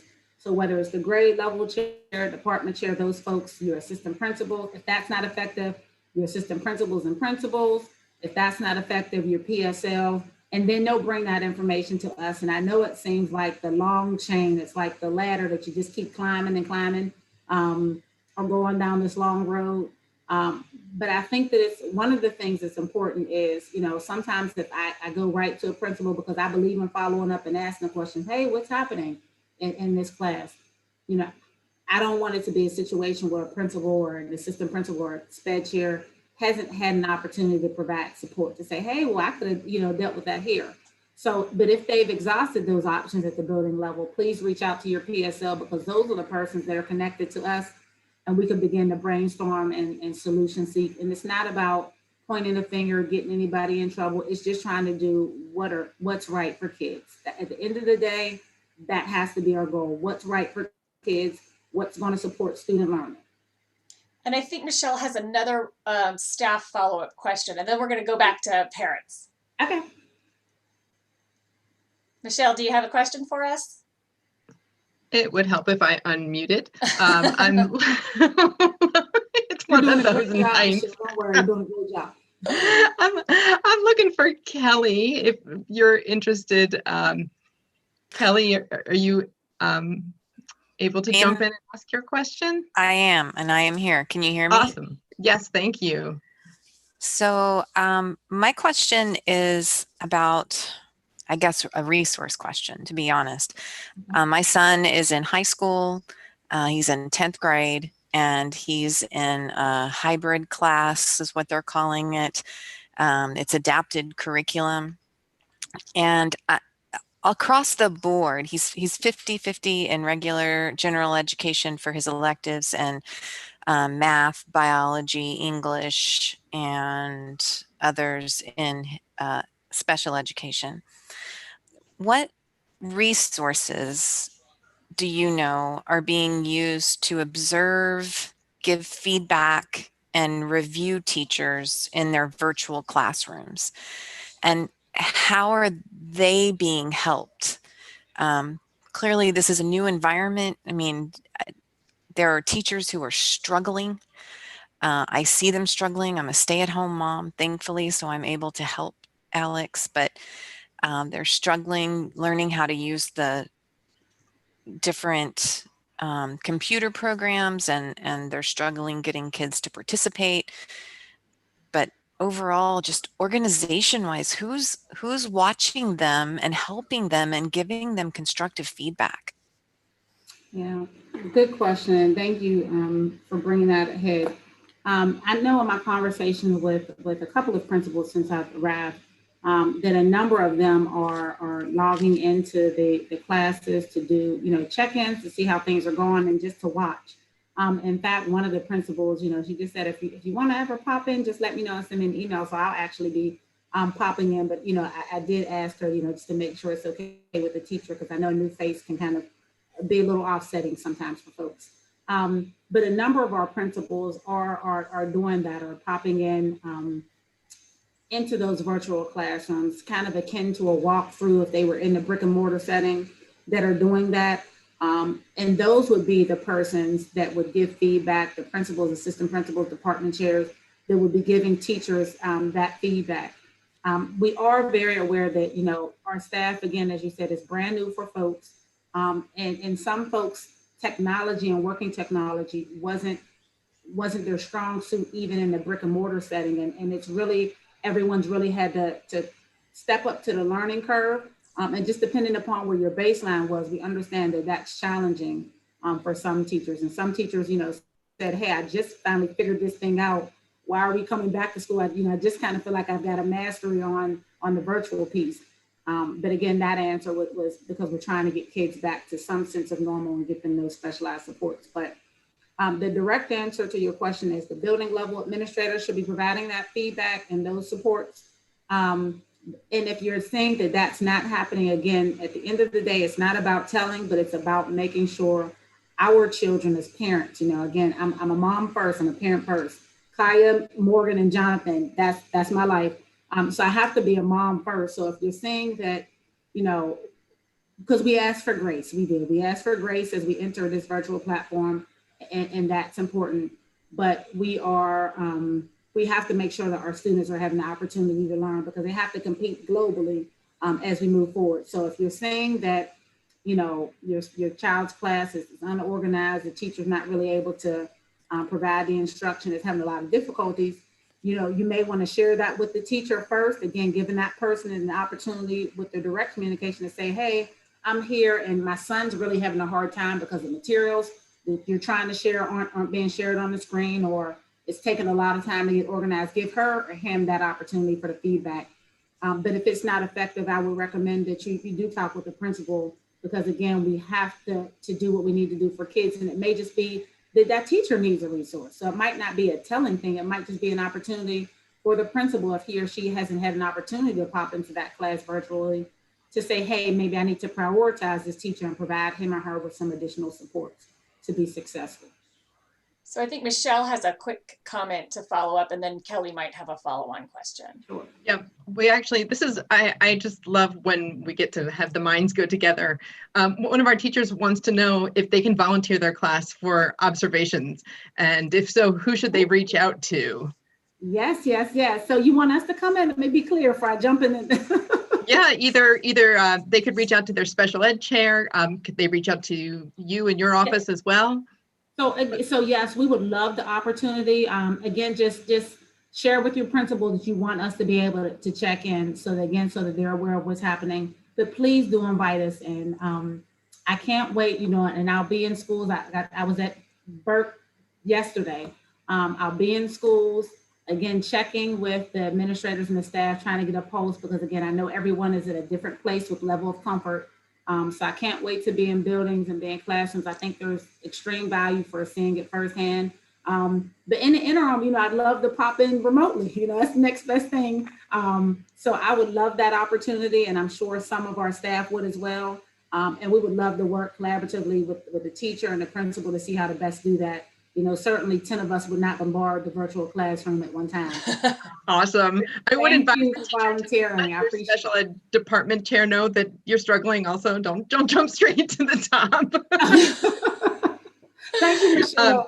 I forget Diane, about the different, I'm learning the different categories of first, and Michelle, you're absolutely right. And thank you so much for jumping right in. It's the Michelle show, both with 2 L's. Yes, your chair, the chairs are a resource too. And again, folks just want to have an opportunity to provide resource. But like I said, at the end of the day, our kids, we want them to have access to instruction. We want them to have an opportunity to truly be the best that they can be, for lack of being a cliche. But yeah, they need the best. So did Kelly have a follow-up? Yeah. So Kelly, are you still there? I am. Just one more quick question. So I've heard in several school board meetings and from several different sources that one big difference between spring and this fall is that classes would be recorded. Classes would absolutely be recorded for students who need to step away, who need to take a break and then want to go back later on, or who just need to go back later on to hear the information again. And that's also a very important piece that could help administrators do that feedback. And I know several of my son's classes are not being recorded consistently, and I have asked, and I'm not getting the straight answers that I would like to get. So who do I go to next? If you've already talked with the teacher and you've asked and it's still not happening, again, Michelle said the department chair and the principal, but Kelly, I'm mindful of the communication protocol, but I also want to make sure that you're getting the support. So I would say, please feel free to shoot me an email, just to tell me what you're dealing with. I can be tactful and candid. And it's not I'm telling and this person from downtown is calling. It's just sharing, because the principal may not know, or the teacher, it may not be a lack of will, it may be a lack of skill. And there's different ways of dealing with that. So yeah, we want to be supported. And I thank you for your patience. It sounds like just in hearing your questions and your feedback today that you've really been trying to be patient. You've really tried to access some support, but you're still not able to kind of get that resolved. So that's why I really do want you to reach out to me directly, Michelle Boyd, just mboyd@fcps.edu, and we'll work together and collaborate with the school so we can get it straight for you. Well, you have 500 emails tomorrow morning just from parents on this thing. You're going to be regretting that. One of those things that, we just have to do. Everybody's working hard. Everybody is working hard. Yeah. And I believe part of our customer service is responding. I know the emails it's a job going through the emails. It is. But we want to make sure we're being responsive. Parents are working hard. Staff are working hard. So we work hard. Well, we appreciate that. That's wonderful. And I think we have a question from Stephanie next. Stephanie Smith. Hi. I don't have the best internet, but first I just want to say thank you to your team, and I see every day when I sit with my son how hard the teachers are working to make this work, and I'm very appreciative of it. And I know it's not a perfect situation, and it's not a situation anybody wants. So I first, let me say that. And then I just wanted to get a little clarification, if you know yet, what, for those students, I have a 4th grader who is in the gen ed environment, but he requires a lot of support. Like, he had about 100 hours going on, you know, while in the class with pullouts. What exactly would the in-person scenario look like, given all of the social distancing, excuse the dogs, that has to go on? How is that teacher who would normally be sitting next to him keeping him focused and keeping him on task, as well as pulling him out to another classroom? Is that going to be possible? And then I had one other question about the students, if they need to stay virtual. Have you all started looking at ways to help those kids a little more? I mean, obviously it's not ideal, and there are restrictions that you just have to, we have to accept, or that are going to have to be worked around, but ways to help them in the more gen ed scenario before they get pullouts. So if they need to just be stuck in a breakout room for 5, 10, 15 seconds to say, hey, we're working on this, do you need help, or that kind of thing, because that hasn't been happening as much. I'm gonna mute before. So thank you, Stephanie, for that question. The first thing, what it will look like, today we had an opportunity to see with our littlest ones, in some instances, what it looks like. We've seen the mock-ups and charts and diagrams, but again, the power of a picture is, worth 1,000 words. So staff will have, PPE on, and again, just depending upon the level of the role of that staff will depend on what that will look like. Staff have been encouraged to, maintain that 6 feet social distance to the greatest extent possible. And so they would try to keep that space, but realizing that there are sometimes situations where that 6 feet social distancing can't be maintained.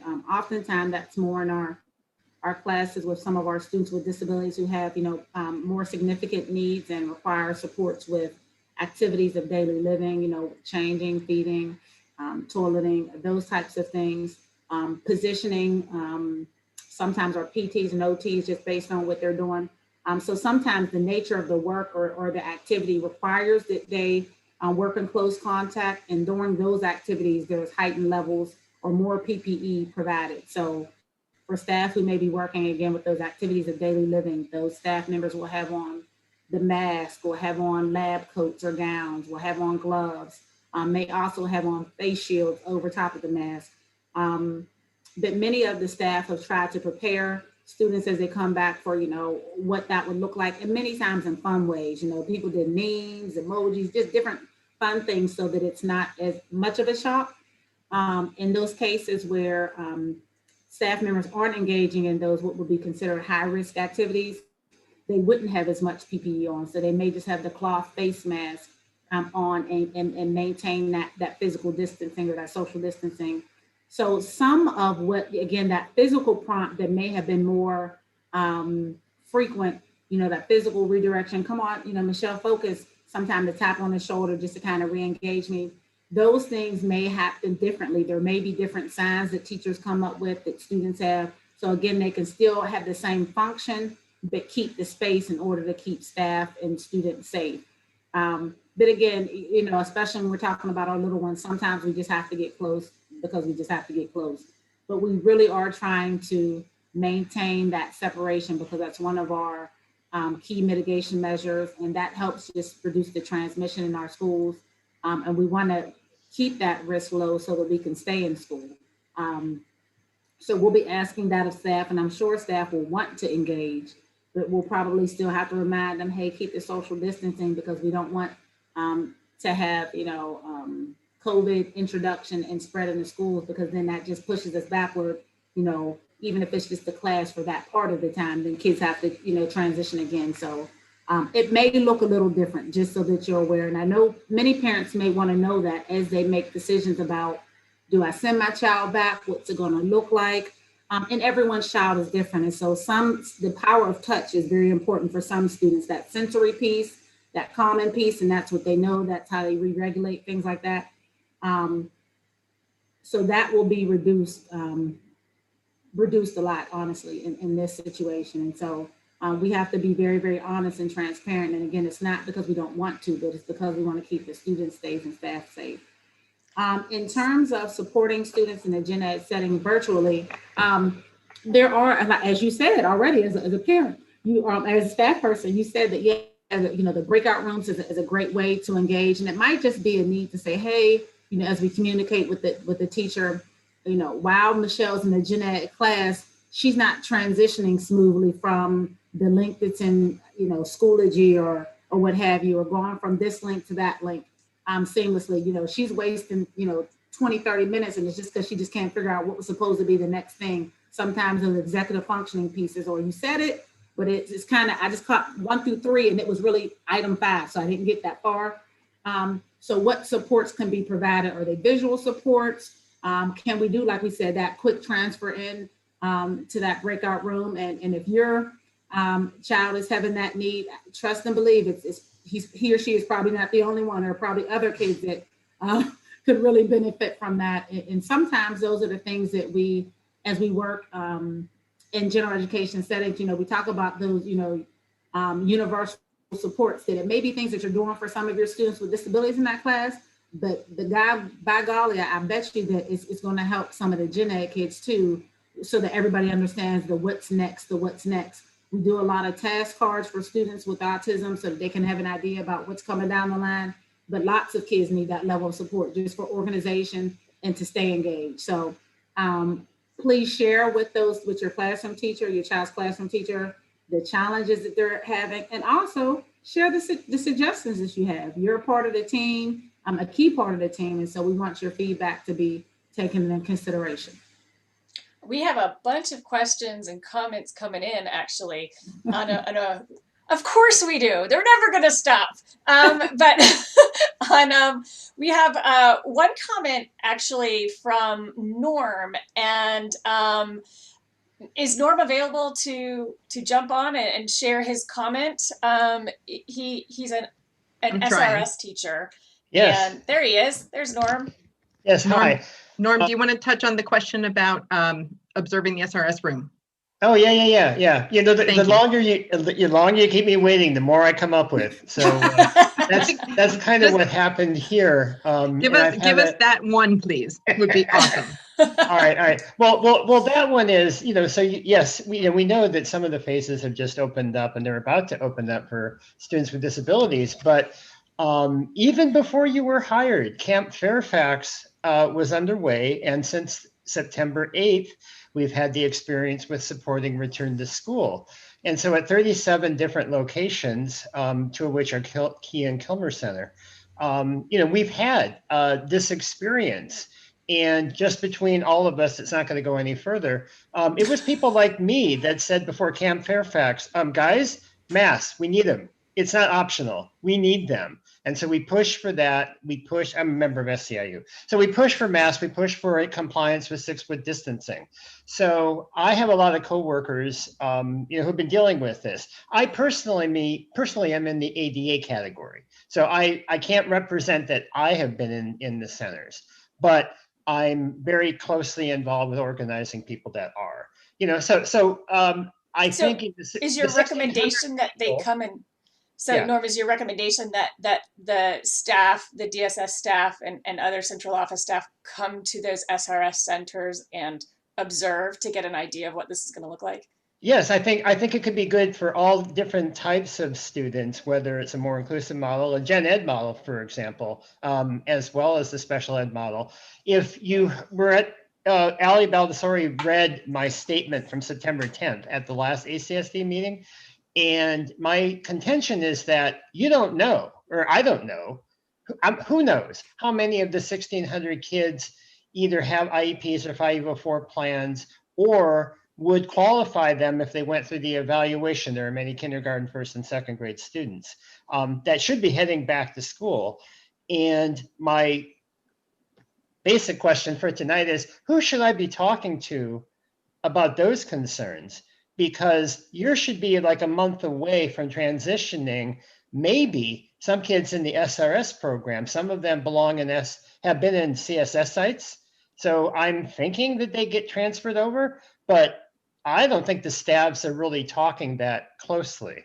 And if they have, maybe my network isn't that good.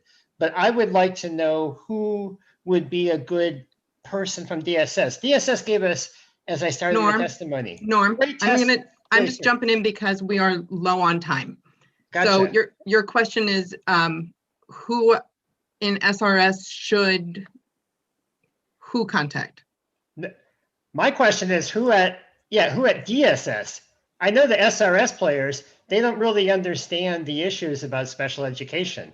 And I know that there was front-end training, but I haven't heard anybody talk about the handoff of, like if you're going to keep children with disabilities in that program while you're doing concurrent learning, I think that that's just, an intense challenge. So, yeah, so I think so the question is, who's working on it? And, how could at some point there be a connection to the SRS staff, knowing that people will have a common platform to share information that might give us tools.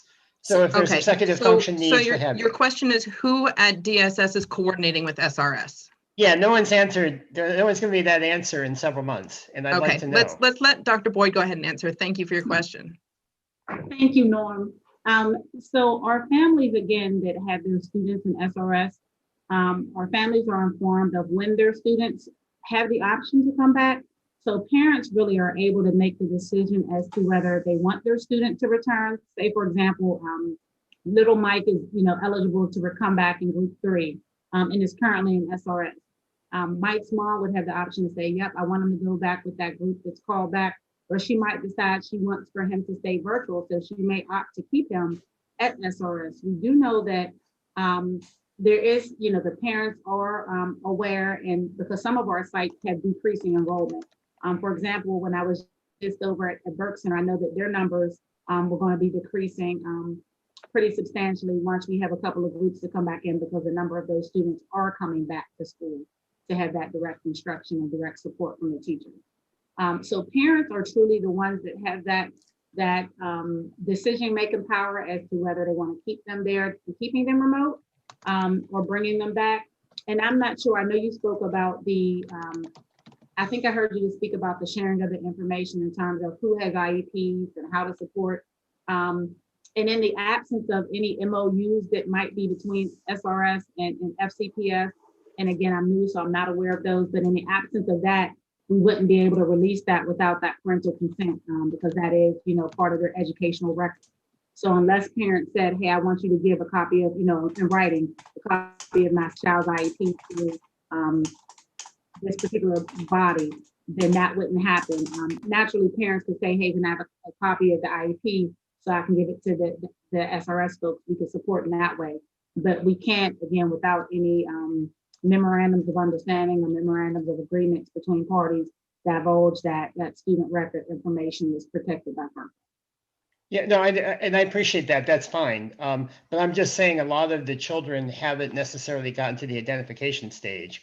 So I'm not even sure that we've had all the screening of hearing and vision for the Ks and 1s that, may be new to FCPS, and their first access is SRS.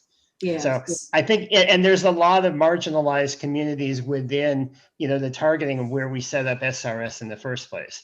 So Norm, these aren't necessarily. Norm, I'm going to jump in. So it seems to me, and then we have to move on to another topic, but it seems to me that maybe does SRS staff and the county have a way for SRS staff to flag students they think might be high risk for screening, to get screened? That might be a question that could help with that. So, and as Dr. Boyd and others have said, because this is a county program, they can't take the initiative on any of that. And I think it would have to come, now the idea of maybe your union working with an MOU, memorandum of understanding between FCPS and the county on some of this might be an interesting idea. So I think we do have to move on. I'm getting direction that we have questions on IEP hours, mixed settings, and recovery services. So, and Diane, before you go to the next question, can I just add one piece, because I know of course, I just want to add that piece. Yeah. Just a reminder that anyone can make a referral if they believe or suspect that a student has a disability. Pastor, SRS staff person, whomever. So, you know, it might be a way that we can think about how we just provide that information to SRS staff so they're aware of the process moving forward. So I'll make a note of that. But I just yeah, that's great. That's great. Thank you. So Michelle, who do we have next? We have Erin. Hi, Erin. I think I saw you pop in and out. Yes, it says that I can't start my video. Oh, ask you to start your video. Okay, let me see if I can. There we go. We gotcha. Yep. So I have one question. I actually would like to have a shout out as well. I was on a PTA meeting with the autism group a couple weeks ago, and Michael Bloom was on the call. Michelle, you were also on the call, and you guys encouraged me to reach out to my IEP team. And since then, we've met 2 times, and that's only been in a short amount of time. And our new IEP schedule went into effect today, and so far things are good. In fact, super great. So I'm really happy, and thank you for making that suggestion. So here's the topic. The majority of special education students I know have IEPs whose hours or services were reduced in the virtual environment. Can you speak to why this is and when we can expect hours to increase? Sure. And again, I can't speak specifically to the IEP team's rationale specific for each student, but one of the things I would say generally is we know it's very, very challenging to be engaged on a screen for a long time. As an adult, we have meetings, behind meetings, behind meetings, behind more meetings on the screen. And as an adult, and this is part of the work that we do, sometimes I just have to step away and walk away just because I just need a break, sensory break myself. So I know for children, it is challenging for them to be engaged online for that length of time. So part of it might just be that developmental appropriateness for screen time. And then understanding that for some of our students, again, most of our students, particularly our younger students, will need someone to be with them, an adult person, to really help them to engage. And we know that the availability of those persons, that varies. Could vary significantly from household to household. Some families, they're there, parents are there, but they're working too. So they're trying to manage their kids on a computer. They're trying to work in a meeting on a computer. Some of our parents aren't able to telework. And so there's not that adult that's home. So there's just a number of variables that could come into play as to why the time, the synchronous time, if you will, is less than what we would have in the brick and mortar setting. But again, another reason why we're trying to get our kids that are most vulnerable in the virtual atmosphere back to school as soon as possible. So I'm sorry, I know that wasn't a specific answer, but those are just a couple of pieces I'm pretty confident played some role in that decision-making process, but there's probably more to it for specific kids, but those are some things that I'm pretty sure were factors. And I see the cat is happy, we're moving around. She always comes into the picture the second I start talking on Zoom. So I think cats are notorious for that, aren't they? That's humor. So we still have Erin, did you have more questions that you needed to ask, or are you done? Okay. No, thank you for your response. You're welcome. Thank you. And Michelle, who do we have next coming in? Related to the topic that we're talking about, actually, Amanda has a question about settings and mixing and matching settings. Hello. Sorry, tech doing both. With children who are in both the general education environment and the special education self-contained environment, will there be any point where IEP teams will have the leeway to mix and match virtual and in-person settings? Perhaps doing something like coming in person for related services, especially things like PT and OT or adapted PE, and some limited self-contained time, but staying virtual for gen ed, especially during this time when grade level peers are also virtual. So that's a good question. And again, that's something that could be addressed by the IEP team. And some of our students are doing, will be doing a combination now, even as they phase return, a combination of in-person and virtual while they're at school. So accessing those gen ed electives will be doing that virtually while they're in school. But I think what you may be talking about is more so for parents who say, I want my child to be in for, like you said, OTPT, because some of those things are a little bit more challenging to do virtually, to be able to have that physical access to that, and for those special ed providers, that instruction. But then for gen ed to just say, hey, while everybody else is virtual, just to remain virtual. So that could be something that's discussed by the IEP team. But also, even when the gen ed groups are returned, families still have the option to remain virtual if that's their desire.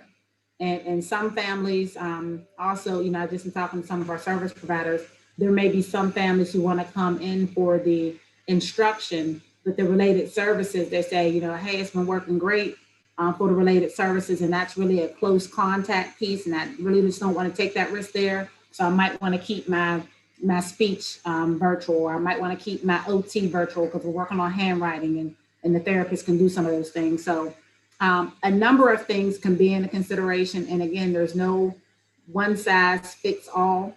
We're just trying to group our kids as they phase in that meet a certain criteria so that we have some equity.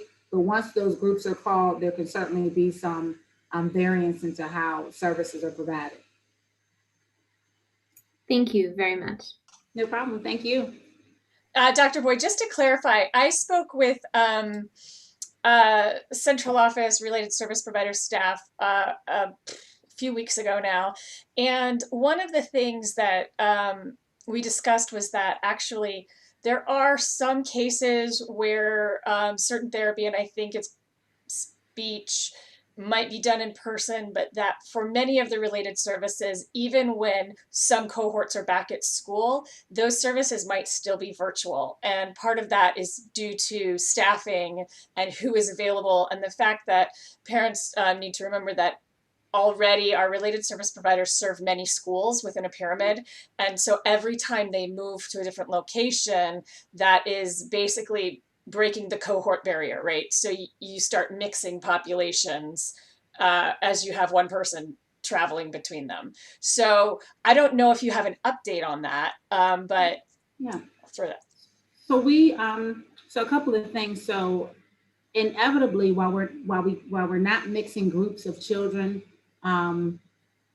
because we just don't have enough staff to go around, inevitably a therapist may have to provide services to a student who's in room 201 and provide services later to a student who's in room 202.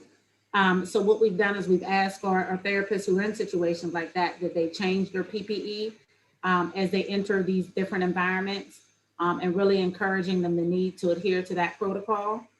And the other piece, there are situations where a therapist, even if a group is called back, might need to be remote. And again, you know, as we talked earlier today about those tier 1 accommodations, where there perhaps was, you know, a person who met the criteria for that tier 1 accommodation and is able to provide therapy via, you know, teletherapy and things like that. So sometimes there are those cases, but we've really encourage staff, as we've talked to our leaders, our coordinators and our managers here in DSS, that, you know, short of there being, you know, a person who has a tier 1 accommodation, or short of there being just no physical way for a person to get from place A to place C, you know, in order to serve all the kids on a caseload, that we really want those providers to be available to provide in-person services. And again, there may be some rare extenuating circumstances where that can't happen. And certainly we do have some contracted providers. Some of our speech folks are contracted folks, and some of our other providers are contracted folks through agencies, and those agencies have certain parameters around contact. So that might be another unique piece, but we really want our staff to be as present as physically possible, and but doing that in a safe manner. So again, masks, gloves, social distancing, all of that good stuff, frequent hand washing, and the cleaning protocols. And so a lot of this is, you know, as much as we have, we all have to be flexible within the community and just give each other grace, as you have said before. So our time with you is so limited, sadly. Like I said, I'm sure we could keep you all night long. So we've got a couple things to wrap up with. You will never sleep again. But we have a couple things to wrap up with. One is a statement that Michelle said is slightly off topic from where we are, but an important comment. So thanks so much. Combining a couple of comments that came in about PPE. One piece of feedback just for you to take note of is that with all of those switching rooms, that's going to eat through PPE quickly. And so there have definitely been concerns we've heard from staff about, is there really going to be enough? Along that line of PPE, another outstanding suggestion that came in tonight and has come up previously is we know that FCPS purchased some of the clear face masks, ideally for our students who are deaf or hard of hearing, but those are actually really important for our language arts teachers and our speech therapists, for our kids with auditory processing deficits and kids who are working on different speech pieces as well. So a suggestion is to stock up even more on those clear face masks as well. And that's come up with foreign language as well. I mean, foreign language. For sure, yes. So, and then Diane, our questions about recovery that have come in are just sort of in general recovery. Do you want to just kind of jump to that topic a bit, and then we'll? Yeah, absolutely. We will jump into. We're not going to call on somebody though. Just okay. So just general questions about recovery services. You know, there's obviously, I think, an implied, and I'm not a lawyer, legal difference between compensatory and recovery. And what we're looking at systemically right now is recovery services. And we had been told earlier that, you know, this first quarter was really going to be about assessing where kids are. So now that we're at the end of the first quarter, I think a lot of parents are wondering, how is this going to work? What can we look for? Yes. So actually, and it's ironic that you brought it up because just prior to this meeting, Jane and I were working through the guidance document that's going to be going out to staff. But in short, if parents or teachers believe that a student is in need of recovery services due to the school closure, then they just need to request an IEP meeting. We did ask for staff to collect data for approximately 7 weeks so that they can compare how the student, I call it pre-COVID, during COVID, and well, return to school during COVID. There really is no post-COVID yet, but so to compare what was students' baseline before COVID occurred, what was their progress towards their IEP goals during that time, what was students' progress like in the spring during the closure, and then what students' progress like now where our brick and mortar is still closed, but school is open and we're doing real instruction. So what does that look like? And so looking at the students' rate of acquisition and skill mastery pre-COVID to now to see what's happened, their ability, what was their ability or inability to access their respective curriculum. So general curriculum for most of our students, but adapted curriculum for those who are being instructed with the ASOLs. And looking at other factors that may have impacted a student's ability to make progress. So we know, again, we talked about it earlier today, that a number of social and emotional components could potentially have come into play with some students that could potentially created barriers for them in making progress. Now, you know, some persons, families have lost jobs and things like that, and that trickles down even to the kid in the household, that stress level, and some other traumas and things like that that may be families may be experiencing that really may have precluded a student from even making progress even now with having access to that teacher. And so we do call it, you know, recovery services, a distinction from compensatory services. But the biggest thing for parents to know is parents can request the IEP meetings. Parents can certainly provide data. Parents are a key part of that conversation. We want to make sure that as we're talking through the data, that parents understand. You know, I always say there's no silly question. So when we talk through data, we want to make sure it's presented and discussed in a way that everybody at the table can engage. So I always encourage parents, you know, if it doesn't make sense to you, ask staff to break it down, ask staff to show you what they mean. so that everybody can weigh in effectively and really be active participants of that team.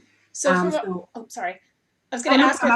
So information will be coming out to staff around that. Some leads have already got it, and department chairs may have it, but there's a nice guidance document they made with some flow charts and visuals to help staff to walk through the process too.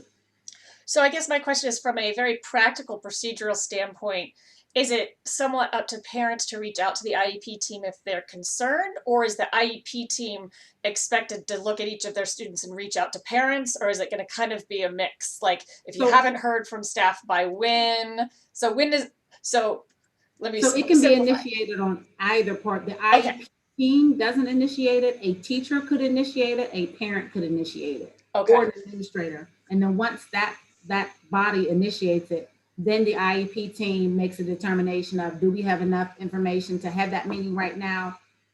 In most cases at this point, they probably will, because we're well underway. And then to be able to convene that IEP meeting. And for students who have just transitioned, so they were in elementary, now they're in middle, they were in middle, now they're in high school. Yeah. If a key component of this is reflected on where they were pre-COVID, how is that information getting conveyed to the new team? Yeah, and so that's one of the pieces in our guidance document too. So it's going to require that, the middle school that just received a student in 7th grade, reach out and connect with that case manager, that teacher that had the student in the 6th grade, so that you can have a better understanding. They may not be able to directly participate in those meetings, but certainly to provide data and resources so that when we're comparing, pre-COVID, spring, now, so that we can have all of that data at the table. And is it possible for that recovery guidance to be shared with families as well as with staff? I don't see any reason why not. I mean, that'd be wonderful if parents could see that, because then they would understand what the process was and the steps. Thank you. I think as soon as it's finalized, we'll share that. We send out a newsletter that goes out, so maybe it's an opportunity for us to hyperlink it in there to share that resource. That'd be wonderful. And again, just keep in mind that it was crafted for educators. So if families say, hey, I see it, but like when I go to the doctor, I just want to know, am I going to make it another day, after the long report? So if there needs to be time, they may want to connect with their schools to kind of talk through what that looks like. Yeah, absolutely. And I don't know, Michelle, do we have any parting comments or questions, or do we get to release Dr. Boyd? Well, we have a list of questions this long. So Dr. Boyd, we will be compiling them and sending on to you what we didn't get to, but we covered a pretty wide range of topics tonight. And I did post a message out to the group saying, if we didn't get to your question, we are recording it and holding on to it. So thank you so much for your time tonight and for talking with us about all the different angles, about the virtual and the concurrent and staying at home and the staff and the ADA pieces. And I could just go on and on attempting to summarize. But we really do appreciate not just your time, but also your candor and your willingness to hear from parents and from staff, and to be really transparent partners with us. Because parents are a tremendous stakeholder in our kids' learning, and they can be phenomenal partners with the school. And that's, really our big goal, is to be building up with you and with, our school staffs and so forth. Otherwise, in terms of closing things, just friendly reminder, if you haven't joined SEPTA, please join SEPTA. And we have our reflections competition coming up in 3 days is the deadline. So get those entries in. And our next meeting is November 10th. And there's the ACSD subcommittee meeting. Keep an eye out for publicity about that as well. And teacher grant applications are due November 1st. Yes, right? Thank you. Oh my gosh, yes. So teacher mini grants, since we have a captive audience of a bunch of staff members, one of the primary places that your SEPTA dues go to in terms of all the fundraising that we do is for our teacher mini grants. And we are going to be taking probably 3 different deadlines for our mini grants applications. And the first one is coming up November 1st. And we have some teachers who were temporarily postponed because of COVID, and are right now kind of up and running, getting their funds. So I know we had one teacher who just went to the the Dyslexic Edge conference. Thank you. This weekend, we have another one who's going to be getting a big chunk of change to buy books for a take-home book program that she's been setting up. So staff, please go ahead and apply for our mini grants as well.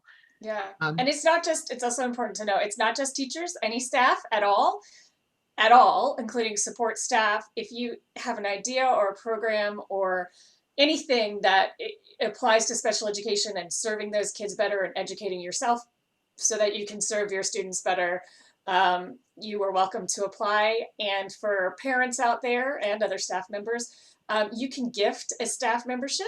So staff memberships are only $6. So a really big latte or something is pretty much a staff membership for a year, so it's worth it. So anyway, just thought I'd throw that out there.